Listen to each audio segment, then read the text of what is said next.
Welcome back, everybody, to the Quad in our Jerusalem studios here, which we're still very excited about. With me, my wonderful co-host, Emily Schrader, human rights activist and journalist, Shoshanna Keats-Jaskoll, who is the founder of Chochmat Nashim, Elevated Orthodox Women's Voices, Fighting Discrimination, and all the way from LA, our guest co-host for the month of January, Barbara Heller, who is an actor, hostess of her own podcast, and has a one-woman show. Ladies, our episode last week was very popular. I think that a lot of people felt that, they got a lot out. And we had, for the first time, audience participation, which I think we should actually bring into our show more often. But then in this last week, we had a bomb attack in New Orleans. No, a car ramming attack. We know what that's about. And a bomb attack in Las Vegas. So the question for us this week is the Intifada getting globalized as we see all those chants from all those incredibly moronic protesters in the campuses of America? Yep. Is that coming true in America and worldwide? We also see there's a lot of problems in the UK. This week in the UK, the big scandal is a gang of Islamist rapists who... Well, this is not new. This is not new. But it's been covered up for a long time. Covered up. And so you have a combination of things that have been covered up because people are too scared to talk about Islamist terrorism. Or in this case, the police. The police are too scared. The police are covering it up. Everybody's too scared. What's happening in America? Emily, you're on the front lines of this as a journalist. What's going on? I think we've seen egregious behavior across campuses throughout the last year and continuing into this school year as well already. Most of this is being led by, Students for Justice in Palestine, as well as some of the As a Jew organizations, Jewish Voice for Peace, which is decidedly not for peace or Jewish. Yeah. They're not Jewish, not for peace. If not now, some of these more extreme groups that really are shilling for terrorism. But beyond that, you have groups like Within Our Lifetime, which is founded or I guess run by Nerdine Kiswani, who's a very known anti-Semite, has explicitly endorsed violence, pro-Hamas. And she is the one who's organizing a lot of these protests in New York that we've seen with the Hezbollah flags, Houthi chants, the Hamas flags, and surrounding Jewish businesses, not Israeli, and hospitals. Jewish businesses and hospitals targeting individual Jews. So this is someone who is clearly and proudly anti-Semitic. Yeah. We don't know the full source of all their funding, but we do know, according to U.S. intelligence, that what we've seen on campuses is at least in part being funded by the Islamic Republic of Iran. Well, that's the question. And if you needed any proof, when Khamenei on X congratulated the students and welcomed scholarships that he would bring them to Tehran, because that's what they need. The question is, and I wanted to get into a deep dive. The poor Iranians are like, don't send them. I study there. Don't send them. Maybe they could do a student exchange. Yeah, exactly. Yeah, get them out. Hello. The question is, who's funding? Who's behind this? We always talk about Qatar. We know Qatar have got more money than God, let's be honest. They literally grow the money from the ground because they are the richest oil country in the world. Yeah, and they have the tunnels. They have, really? All the way to Gaza. So basically, Qatar have been doing this very systematically for 30 years. They've been buying chairs in universities. I know that they've bought out multiple think tanks. Think tanks that you think are still reputable have been bought out by them. American think tanks. American think tanks have been bought out by Qatar universities. It's clear they see billions of dollars. You have all the Jewish donors who've been busy getting buildings in their names, and then you have this very surreptitious, thank you, surreptitious campaign for decades. And the first demonstration of that was Edward Said in the 80s, who was the first scholar to really start bringing in the poison. Is it all Qatar? You're saying it's also the Islamic Republic. How can we follow the money? And sorry, America, is this not a FARA violation? I think in a way it is. A lot of these universities are already under investigation for refusing to disclose. That's been going on for quite a while, actually. ISGAP, which I don't remember what that stands for all the way. It's a long name, okay? Forgive me, guys. But I love what you do. They did research almost a decade ago that was exposing how Qatar had invested billions, not millions, billions of dollars in American universities and had not disclosed any of it. Yeah. Because there's like loopholes in the laws that exist right now in the U.S. that don't require them to, which is one of the things that people like Rep. Richie Torres and other members of Congress, bipartisan efforts, are demanding from now that these universities have to disclose this. And furthermore, that a lot of this foreign funding should be banned, especially if it's an adversarial country to the United States. Well, I think there's like a real perfect storm, right? And I think if you can like pull back a little bit, we can see that there's not, first of all, they're playing the long game. They've been playing the long game for decades. And we've been kind of seeing it. We've been trying to sound that alarm of like, guys, do you see what's happening here? Like, guys, like what's happening?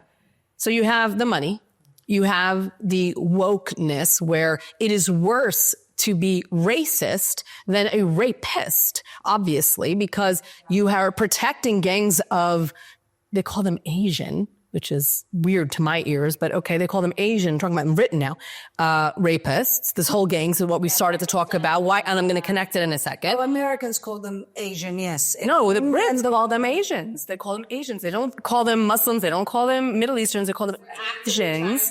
They're exactly yes, on purpose. So they're playing with language. Right? They're denying the cultural aspect that comes into these gangs of rapists. And they're more afraid of being racist or called racist, because you're not being racist when you're protecting little girls, than you are about protecting rapists. And when your values are so completely screwed up that it is better to have little girls groomed and raped than it is to be considered a racist, what do you expect? And so you have layers. It's the money, it's the culture, it's the wokeness, the anger, it's the Jew hate, it's the anti-Israel. On all of this is a perfect storm. Perfect storm. Yeah. And that's what's happening not only in America, but also in England. You're going to see the same thing. It's really access to, in my opinion, the explosives or whatever they're able to do. I mean, I guess you can access a truck, but Brits are really, really nice and they're not ready to do that yet. But I'm saying, I think this is globalizing Intifada. It's not just terrorism. It's all of this together. That's exactly. So, sorry, I just want to add one more thing in terms of the Islamic regime. It's not just about campuses. Like, we've also seen significant investment and money laundering to the tune of billions of dollars in Europe. Primarily, one of the main places is the United Kingdom. And this is something that they've made it very difficult to track because it's gone through multiple people, multiple front organizations. And it's also one of the ways in which they're actually turning communities into more radical communities. The Islamic Center in London, there's another one in Hamburg, there's another one in Italy. In almost every city, these Islamic centers, they're not centers for people to practice their Muslim faith. They are direct centers to recruit and convert, in some cases, but to recruit people who support Khamenei and his ideology. That's what they're doing. All of them should be closed. They are terror fronts. And it's crazy that they've been able to invest so much money without these governments, European governments, but also U.S., not doing anything. Well, these governments have either sold their souls for money and they don't care. I mean, just a statistic in the UK, Qatar owns more property in London than the king. You know, in England, everything is crown lands, 40 billion pounds. Insane. More than the crown. Yeah. In London. That's a problem. That's a problem. Bob, what other actors are there? You live in America. What other kind of dishonest actors do we have in that playing field propping up these crazy woke or Islamists or that perfect storm of both? Well, I think people in my line of work in Hollywood are constantly, shouting the same thing. It's worse to be racist, or not worse to, but this is racist and this is fascist and blah, blah, blah. And people want to make black and white out of everything to make it very more unclear. And I always go back to spirit. Like, I think what's also interesting is that in the UK, several people have been arrested for praying outside of, I don't know if you've seen that recently. Praying where? Outside of abortion clinics and things like that. And what shocks me is that we have such an anti-Christian and anti-Jewish and anti-religious Jewish movement happening right now, because people are like, religion causes all these problems. And meanwhile, they're standing up for the most religious jihadists in the world. And it's just such a double standard. And it really upsets me. Yeah, it's okay to insult Jesus. It's okay to insult Christianity. It's okay to do anything you want to Jews or say anything you want about Judaism. But the second you say something about Muhammad, different story. We saw all over Europe protests against Christmas. For God's sake, protests against Christmas. Live and let live. Those are the Western values that we all love. And so what do you expect? But, you know, it's a shame because it's what Bridget Gabriel says. You know, she says, even if there's 20% of these extremists, it's the volumes are so large. A lot of people. The volume is so large that it's a lot of people. Like 300 million is the 20%. It's the same as America, basically. Exactly. And that's really the problem. There's a lot of very peace-loving Muslims, all of our friends in the Gulf, who are anti-jihadist and anti-political Islam. In fact, let me remind everybody that ABZ, who is the foreign minister of the UAE, 10 years ago, got up in English and said, Europe, you got a problem. Yeah. And if you don't deal with it and you want to continue to be politically correct, it's just going to get worse. And here we are. I think what I've noticed in my line of work, and in my line of work, obviously the Jewish extremists that we talk about are not doing this. They're, you know, tearing down posters of women or not letting women into positions of influence and leadership. And that's what I fight against. But what I've noticed is that moderates are way too moderate.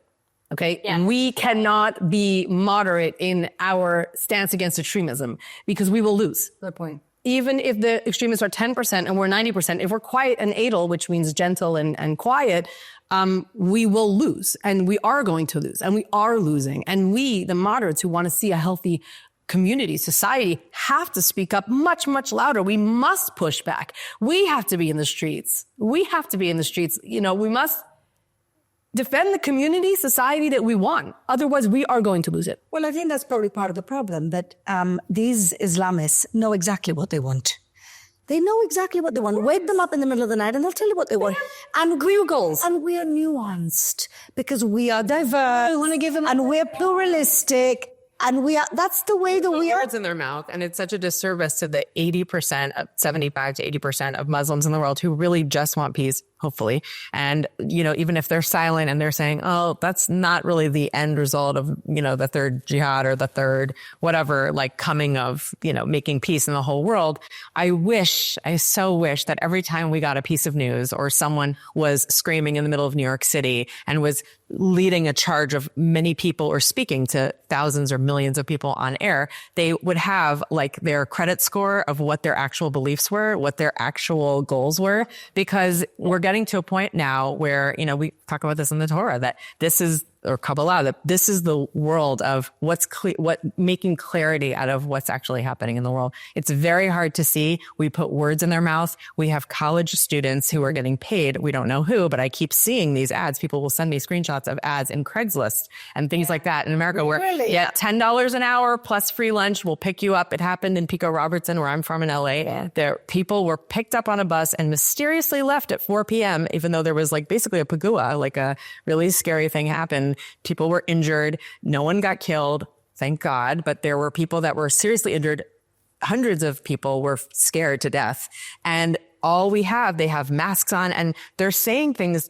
I hope that they don't realize how damaging they are. But if they do, what are the goals? And let's be clear about what they are, because we're getting to a place where that's even worse than that. They tell us, but we don't believe them, which is the real racism. The real racism is that, they don't mean it. You don't mean that. They don't mean it. It's like how they'll talk over women of the Middle East who are not in the Middle East that speak out against radical Islam. Yes. This happened also with Masih Alinejad and others. Like they would, you're Islamophobic, or Ayan Hirsi, you're Islamophobic. It goes back to being racist. It goes back to being by the way, Middle Easterners are the most racist people I've ever met. I'm sorry. I've lived here for 17, 18 years. Nobody is as racist as people who live here. Everyone. Yeah. Everyone. And I want to tell you something. Sometimes if you allow racism, okay, to be at a table and you can talk it out, that can actually reduce the racism. But when you say, that's racist, it's a joke in my house, my 12-year-old's like, I say, how do you like your coffee? Black, that's racist. Because that's a joke in my house now, because everything's friggin' racist and nobody has conversations anymore. Yeah. So like, it's such a backwards. That are Islamophobic is just a convenient way not to listen. Of course, it shuts down people. So like somebody said that last night at the Golden Globes, Adrian Brody was getting an award for a Holocaust movie and he didn't mention the Holocaust. Like that's an offensive word to mention it. What's going on, people? You can't use words. you can't fight things out in the arena of ideas, then where are we? And racism is different in Israel. I mean, in Gush Katif in 2005, I stood there at the Wailing Wall and I begged God to not have what happened happen, right? I was wearing my orange shirt and, this was... You mean the disengagement from Gaza? The disengagement from Gaza. I apologize. Yeah, no one knows what Gush Katif is, sadly, because we don't get good press. But people lived there, Druze, Muslims, and Jews together in peace. It was probably one of the most peaceful cities that we had. And so racism, when you say racism, I know what you mean. It's more like, oh, can I trust that person? But it's different than racism in America or racism in the West. It's not the same. It becomes this surefire way to just shut someone up and say, well, that's racist, so now I can't talk to you. We also have a very different history in the United States. Like when we think of racism as Americans, we think of it as black and white for obvious reasons. And it's impossible to, and we shouldn't shy away from that. But that's a very different conversation than racism in the Middle East or even racism in other parts of the world, which of course exists, but it is different. That's very different. I'm talking about, oh, the Persians are cheap and the Yemenites are this. Like that is like common. Yeah, that's just like common ways that people talk here. And at this point, you can distinguish, an intelligent thinking human being can distinguish between actual racism and stupid stereotypes that people laugh at and can laugh at. And thank God we can laugh at them. That's exactly, thank God. I just saw a very funny Israeli comedian talk about the fact, why aren't we taking the Houthis seriously enough? It's like, because they're Yemenites. I thought it was so spot on because it really plays into the racism in this country. It does. Against our own. And that's the way the world works. And if we can't talk about it and laugh about it and actually be respectful about it, but actually celebrate differences because people are different, then we're in a bad place. And hopefully, we pray that in this kind of arena and competition of ideas, these idiots eventually will lose this conversation. I think it's something really important to add also how we differentiated between racism in the United States and Israel or in the Middle East. Also in the Muslim community. I think that there's no one who is a bigger victim, who is oppressed and censored more than other Muslims. And, you mentioned you think 80% of Muslims just want to live. I don't think it's that high, especially when we're talking about Palestinian society. However, anyone who is, the smaller that minority gets. Maybe it's 20%, maybe it's 10%. But if it's 10%, then that's like the most terrible situation that can exist because it's such a small minority surrounded by voices that are shouting over them, that are threatening them, in many cases with death or other consequences. And so it's even worse than what we see when we Americans will yell at each other and say, oh, you're racist, or that's a racist thing to say. But usually people aren't dying because of that. In the Muslim community, this does happen. 100%. This does happen. And it's insane. It's even more reason why we need to fight against this. I would like to point something else out, Emily, because this is a real pet peeve for me. Why is it worse to be racist than sexist? Why is it worse? Because it's devastating and true. It is so much more acceptable to hate women, to not believe women, to think women are stupid, to keep women from positions of power, so much more acceptable than someone who has darker skin. And forget if she's a dark-skinned woman. Forget it. Bottom of the totem pole. And I feel like nobody talks about that. Like it's not really so unacceptable to be sexist as highly, you're not going to get canceled for being sexist. It's like you're going to get canceled for being maybe the shadow of racist, even if... No, I'm not a racist. I grew up... I don't know, people don't know this about me. I went to public high school growing up, and my city was 80% minority. Like, I was the minority, okay? The white Jewish girl was the minority, Black, Hispanic, Puerto Rican. I am so comfortable. And for me, this whole, now resegregation that they have going on in America is shocking to me. We went from being on the cusp of being a colorblind society, which is, I think, what happened just before Obama got elected, to only seeing color, which is exactly what the Ku Klux Klan was all about. Only seeing color, and it's crazy. But I think to your point, Emily, for me, it brought it home in that. Do you remember that debate with Mossab and that victim of the Nova Festival who sat there with one of these kids from Moran, and she's Justice in Palestine. An Arab woman in the audience got up and said to that boy, listen, you think you're doing me a favor, you put on a nice suit here and you come to represent and to help me, you're not helping me. You're making things worse for me. And I think that really was what brought home to me that they're doing the biggest disservice they're doing is to these Muslims who are being discriminated in the Middle East for speaking out, for wanting a voice, and for not wanting. More so women. And even more so women. How many female moderate voices do you hear from the Muslim community? Almost none. Because they're Only when are able to. And then the ones that do speak, like the ones in Iran, they get killed, put in jail, beaten up, raped, and Or told they're Islamophobic. or told they're Islamophobic. So do better, because the real racism you're not even seeing, and you're just getting bogged down in such moronic stupidity about names. And thankfully, we have some good comedians out there who are pointing this out in America, because if it weren't for them, nobody talks about it. 100% correct. And now, ladies and gentlemen, for a very epic Scumbag of the Week section. And we really had an epic show last week. So many scumbags, almost feel therapized. And now we have to start again every week with new ones. Bad. It's like, well, who's left? We covered almost everybody. But then there's never a shortage of scumbags. Someone pops up every week. Always. And if you just watched the comments on the episode last week, people came up with many, many new recommendations. So, Shoshanna, who is your scumbag this week? My scumbag is someone I had never heard of until just now. They are the Hind Rajab Foundation, a Belgium-based anti-Israel organization that has submitted the names of 1,000 Israeli soldiers to the ICC, accusing them of crimes against humanity, systematic attacks on civilians, and genocide. And they went after an Israeli soldier who was, I suppose, vacationing in Brazil, who had survived the Nova massacre, and they tried to bring him in for crimes against humanity in Gaza. And all I hear is witch hunt. Witch hunt against the Jews around the world. And I don't know who you are, but you are not only my scumbag of the week, but you are the scumbag of the universe right now, going after someone who survived a genocidal attack in the Nova Festival and trying to bring him in for genocidal crimes. This is the backwardsness of the world today, and you represent all of that is evil and backwards in the world. So the Hind Rajab Foundation, I hope you go to hell. What hell? I hope they get defunded. I hope they get kicked out of the country. Let's be practical. How can we bring these people down? That's the question. Yeah, I hope it's a really good question. I hope our audience goes, figure it out, guys. Figure out how we can bring him down. Whatever it takes. I just want to note something really interesting about this witch hunt of Israeli soldiers. And that is that one of the reasons that European lawmakers in particular, also Australia and US argued for this before, and Canada, one of the reasons they didn't want to designate the IRGC as a terrorist organization in these countries, their justification for not doing so, which of course we know is more about financial, but they said it's because it's a draft. Iran has a mandatory draft. And so there are people, even people who have defected, who are against the regime, that could be liable for the terrorist activities of the IRGC. So how can we ban the IRGC if that means that everyone who's ever served in the IRGC is going to be a target? So it's so much of a concern when it comes to the world's largest sponsor of global terrorism, including on foreign soil in Europe.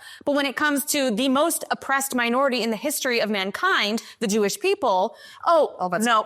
All that goes out the window. Arrest anybody who goes anywhere that ever served in a mandatory army. Citizens outrageous. Which is basically in a democracy. And so, of course, it's outrageous, ridiculous. And as we know, double standards, as always. Barb. My scumbag of the week, even though, again, I don't love that term, is Michael Moore. I know it's been a long time since you actually did movies that were at the movie theater, and you're really trying to make money, and, maybe you lost a few pounds. Sorry, I don't mean to be gross, but someone must be paying your bill. I saw you had a wonderful interview on Al Jazeera the other day talking about how the slaughter must stop in Gaza. We should not be trying to increase the slaughter. We should not be funding the war. I think, most Americans have no problem with making sure that there are no more Israelis killed and providing for the defense. But that's really not what's going on right now. How do you justify the slaughter of children? Before you do that, maybe you should just, come over and take your very white-looking face into Gaza and really see it for yourself, because I don't know what you're watching. If you're just watching Al Jazeera or just watching BBC, something's wrong with you. I mean, clearly something is a little bit wrong with you. But I want you to come for Shabbos and want to teach you about all the Jewish values that you're missing out on because you don't realize how powerful you are. And when people watch you and, you know, you have this cult following, there's major issues. And I pray that you don't see the effects of all the disinformation that you're spouting out. I pray that he does see it and understand what harm he's doing. And I think, Barb, you should start the Scumbag rehabilitation program, starting with Shabbos. I'll bring in a harem. Come to my Shabbos. Emily. So my scumbag this week is, well, it's a person, but really it's a group of people with a certain way of thinking. I had an interview on, when I was anchoring this week with Gershon Baskin. And, you know, he started talking about how it was not, in fact, it's not, in fact, Hamas that's the obstacle to a hostage deal. It's Israel because Israel has rejected multiple offers by Hamas to release all the hostages in exchange for the end of the war. Hamas's demands have included an end to the war and Israeli withdrawal from Gaza, and they are willing to release all the 100 hostages in exchange for that, with, of course, the release of Palestinian prisoners. But Israel has refused to end the war or to withdraw from Gaza. So this is one of the points that we're blocked on. Another point is that Israel is demanding a veto on 60 or 65 names of Palestinian prisoners to be released. Hamas doesn't agree to that. Israel wants to deport Palestinian prisoners who will be released. Hamas doesn't agree to that. Hamas has been demanded to present a list of 32 or 34 living hostages that would be released in the first release. Hamas says that they are not able to do that. Iran is not involved in these negotiations, and Hamas doesn't take instructions from Hamas. You said that this is a Hamas, Iranian-sponsored organization. It's not. They receive support from Iran. I would say $100 million annually is pretty big support from the Islamic regime in Iran. And in fact, both sides agree on that. Now, what he didn't mention, of course, is that end of the war, according to Hamas, means something entirely different to them than it does to everyone else. One of the examples of this, just one, is the fact that end of the war, according to Hamas, at one point meant that Hamas maintains control of the Philadelphia corridor, which is essentially the border between Egypt and the Gaza Strip. It's one of the primary ways in which they have imported thousands of weapons and God knows what else into Gaza. Obviously, there is no reason whatsoever that it should stay in the hands of Hamas. It endangers the Palestinian people, it endangers the Israeli people, and it's completely unjustifiable militarily and in terms of security. That is not an end to the war. So to define it as such is absurd. And this is what we continue to see from people with this ideology. They're so quick to blame Israel without actually looking at what the details of this is. And then just to put the cherry on top, in this same interview, Gershon decided to argue with me about Hamas being a proxy of the Islamic Republic of Iran, tried to claim that they're not, in fact, a proxy, which is, of course, insane. We're talking about hundreds of millions of dollars and training and weapons that have been sent to Hamas through the Islamic Republic of Iran or from the Islamic Republic of Iran. And it's absurd for anyone to claim otherwise. And there's no reason for anyone to claim otherwise other than trying to sanitize this image of Hamas as this freedom-fighting, independent Palestinian cause that simply wants betterment for the Palestinian people. This war is not about a Palestinian state. Hamas does not stand for a Palestinian state. In fact, they've damaged any prospect of it for the next, foreseeable future, several decades at least. This is not what this conflict is about. It's a conflict that is motivated, inspired, and funded by the Islamic regime in Iran and other Islamist friends, despite the fact that they are a Sunni organization and that Iran is a Shia regime. They are a part of the Shiite axis and this new axis of evil, and it isn't something that we should be mincing words about. So anybody who's doing that, anybody who's looking at Israel and saying Israel is the problem in a hostage negotiation is delusional and should seek help. That's it. Amen, sister. And I have to say, Emily, I saw the interview. I love the way that you shut it down. But also, his argument was so moronic because the Shias, the Iranian regime, have been using Sunni jihadists for decades. It's not a new tactic. Even in the revolution, the Palestinian Liberation Organization was on the ground in Iran. there's a joke that the Iranians will fight to the last Arab because they're not Arabs and they don't care. But they use the Sunni jihadists, and that was a terrible argument on his side. But also, I want to just, to your point, and it goes, of course, beyond people like that, but the worst thing about it is that Goshen Baskin goes on international media, because I've been with him. I've followed him on some international media. I've been with him on panels in international media. And he basically goes around the world, unfortunately, telling people that it's Israel's fault that there's no hostage deal. This has been doing this for years. Yeah, this is not. And the worst thing is that I spoke to him straight after October 7th as the only person that I knew who could even have any type of insight on what would happen to the hostages. And he said to me from that first day, I don't have any hope that the hostages are going to come back. And so he's changed his tune. And now, of course, trying publicly change his tune. And of course, trying to put himself as the Mashiach again, because you have two friends who maybe still speak to you who are in Hamas. And, but Emily did a fantastic job of basically just saying, no, I'm not going to accept your contention. Shut him down, kicked him out of interview. So well, it's on to you. All right. So my scumbag of the week are also perennial scumbags, I think, for many years. Amnesty International.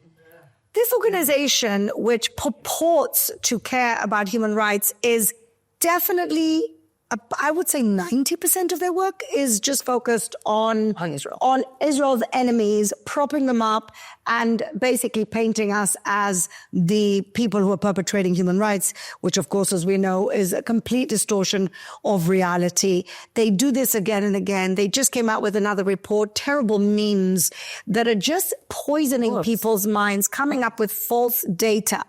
But, I want to bring to everyone here, because we get a lot of pushback and say, well, what, you can't criticize Israel?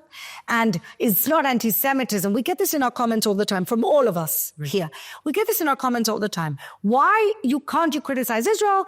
Anybody who says anything against Israel is what? Is anti-Semitic? And I want to go back to Natan Sharansky's very smart 3Ds definition of when anti-Israel or criticizing Israel crosses over to anti-Semitism. And that is this: delegitimization. In other words, Israel doesn't have a right to defend itself because we were attacked. We didn't start this war. And somehow we don't have the legitimacy, even though there was a massacre, mass raping, killing of children, all of that, we have no legitimacy to go and dismantle the threat that still exists in our southern border, northern border, and anything else. So one is delegitimization. The second is demonization. And this is what we see over and over. And this is where anti-Semitism is different to other races, is racism. Because it's not like, oh, you're looking down on people of different color. With anti-Semitism, it's about the fact that we're demons. We have evil intentions, which is really the whole Goebbels thing about the Jews controlling the world. That is what we see today in Amnesty International, in CARE, in all of these organizations, in SJP. They're not just saying, oh, well, they're defending themselves and maybe. No, they're saying that we have evil intentions, and that is the basis of the lie of genocide, because you need intention for genocide. So demonization is evil intention, not just that we're trying to defend our homeland with our wonderful kids who are putting their lives on the line to defend our homeland. No, we're demons. And the third, and this is the one that gets me all the time, and it's so obvious but nobody sees it, it seems, double standards. In other words, Assad can kill 500,000 of his own people, not a peep, not a protest, nothing happens, certainly no ICC arrest warrants. The Yemenite, the Houthis, like Emily mentioned last week, there's starvation going on, planned starvation. Well, Hamas, of course, is starving their own people. With the food that we're sending them, they're still using it as a weapon of war against their own people, but nobody says anything. And ultimately, double standards is anti-Semitism. It's part of the IHRA definition. So anybody who's still doubting whether legitimate criticism of Israel, when at that point it crosses over, Natan Sharansky's the 3Ds, delegitimization, demonization, and double standards, that's when you know it's anti-Semitism. Amnesty International, you're a scumbag because you are the classic. You've gone over these 3Ds many, many years ago. A lot that came out there. Sorry. Okay, now for the healing part. You haven't had the healing part yet. Because last week was the full Scumbag episode. Who are our heroes this week? Bob, let's start with you. Okay. My hero for the week is Scott Jennings from CNN, because this is the first voice I've heard in a really long time. I was here in On mainstream media. On mainstream media. I was here in 2001 when there was the quote unquote Janine massacre, and I watched Ashley Banfield scream about in Janine about how the Jews were cutting off the water for the Arabs. And I was sitting here in seminary and I was thinking to myself, but wait a second, I'm here and I know Palestinians and I've made friends with some of them. And that's what she's saying. Some of it's not true. And it was that moment where I went, why do we need 24-hour news? And if we do, why aren't we having one night a week where we're talking about the actual history and current modern day history of what's been going on in the land? And I kind of shut off the mainstream media in 2001. I was early. Early adopter. Yeah. And so, thank God for shows like this, like The Quad, which is such a dream to be here, where there's actual sense and logic and balanced conversation about what's really going on in the world, and women have a voice. Scott Jennings, God bless you. I've heard someone on that channel actually reflecting the values of America, of the West, saying what's really going on. You support Israel. Thank you so much. I'm loving reading your tweets or your X's or whatever you want to call it. So God bless you. I'm finally watching clips from CNN because of you. Oh, wow. Yeah. There's a, in the noise, there are some, I think Van Jones is there too. Yeah. I think Van Jones is there too. Now. Maybe not in the past, but now. Yeah. It's like he's now educated. Shoshanna, who's your hero? My heroes are actually 150 Haredi or ultra-Orthodox soldiers who just drafted to the IDF, the new Haredi Brigade. And the reason they're my heroes, because obviously soldiers are our heroes, but they're my heroes because it is very hard for Haredim, the ultra-Orthodox, to draft within their society and still really be within that society. Meaning a lot of times when you step out of the rules that are set for you by leadership in Haredi society, you are no longer Haredi, which is what women have to deal with all the time. The minute that a woman says, no, I think I should be able to run for this, well, she's not really Haredi. So the fact that these men are doing this, understanding that there is a war, understanding that we have a severe shortage of soldiers and that families are collapsing due to it, and saying, I know that my leadership, I know that my community is against this, but I feel like this is the right thing to do, is tremendous.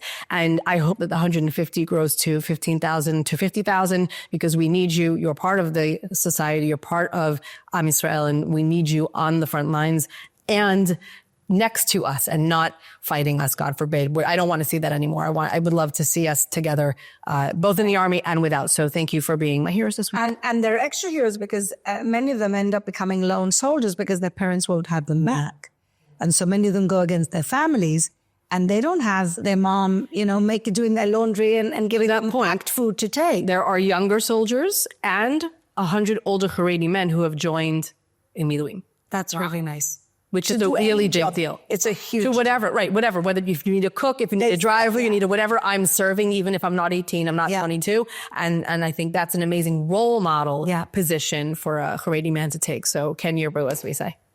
Well done. Yeah. Emily, who's your hero? So my hero this week is actually Brianna Wu. I don't know if you're familiar with her, but woman. Yeah, she's coming here. She better be. I told her to come visit Israel. Yes. And no, she's my hero this week because this is someone who has worked in a lot of progressive spaces for many years on the political side. She's been a big activist for many progressive causes over the years. And since October 7th, as she has learned more about this conflict and seen sort of the really horrendous behavior of the anti-Israel movement. I won't even call it pro-Palestinian, but the anti-Israel movement on the streets in the United States, she's sort of come to realize that this obsession, this regressive Islamist mentality that's sort of motivating these radical pro-terror protests is not progressive. Yeah. And she has taken so much heat for this on social media. It is unbelievable how much I've seen this woman attacked viciously by anti-Semites, despite not being Jewish at all. Yeah. And despite that, she stood her ground. And she's really dug her heels in and educated herself on this issue. And while, she has reservations about certain things in Israel, as many of us do as well, she has been really a fearless, outspoken advocate for justice and for truth when it comes to what's happening on the ground here in Israel, and unashamedly calling out the radical anti-Israel and pro-terror groups, whether on social media or on the streets in the United States. So kol hakavod to you. Please come visit us in Israel. You're welcome anytime. We'll have you on the quad. Yeah, can we have her on the show? She's willing. We're down. Brianna, I hear you're coming, so please, this is an open invitation to be one of our co-hosts on the show. It's really fun. I'm keeping the seat warm. Good. All right. So My Heroes is another unit of the army, and it's the unit which is my age. Yes. The over 45s. So 25? Yes, thank you. Thank you, darling. Thank you. It's the over 50s, but there are some over 45s as well.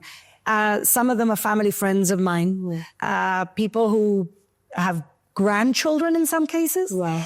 And essentially for their souls and for their own sense of doing something meaningful, they decided that there's an ex-politician here decided to advance the idea of a more mature unit, platoon, or whatever they call it in army terms. And there's been a few, actually. Yoaz Hendel is one of the ex-Israeli politicians who advanced it. He's also 50-something. And he said, well, I don't know why I can't go back to Miluim, even though they retired me. And so since the beginning of the war, it started as a small little unit. It's grown. And I've got a good friend whose husband just recruited a few weeks ago. He's spending Shabbats in doing all sorts of duties in Gaza and other places. And the reason that it's so important is because these guys are basically relieving the younger guys. Like you said, it's been so difficult for these families to go home.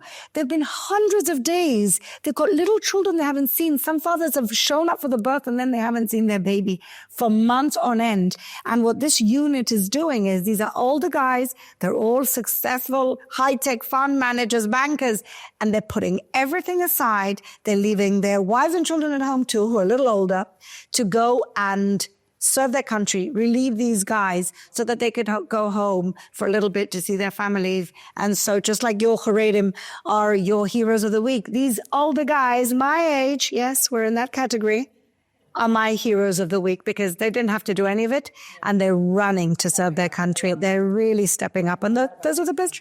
Exactly. People step up. Yeah. People don't understand that I think we're the only country that people fly in for a war. People were trying to get tickets to get back after October 7th. And we had 150% reserve duty. Soldiers show up and say, take me. I don't care what you do with me, but take me. We're fighting for our country. And that is why in the end, we will prevail. That and the fact we have a very high birth rate. But we will prevail. Because we have people, as opposed to different countries around the world, when the Intifada gets globalized to them, let's see how many of them show up to fight for their country. We have none of those problems because we have people who care, who love, and are willing to put their lives on the line and are putting their lives on the line for the country. And that's what makes us going to be more than surviving, but thriving. Yes, again. And so we pray, and maybe this week we're closer than ever, but we pray that all our hostages, all of them, come home to their families very soon. Thank you from all of us. Thank you for watching.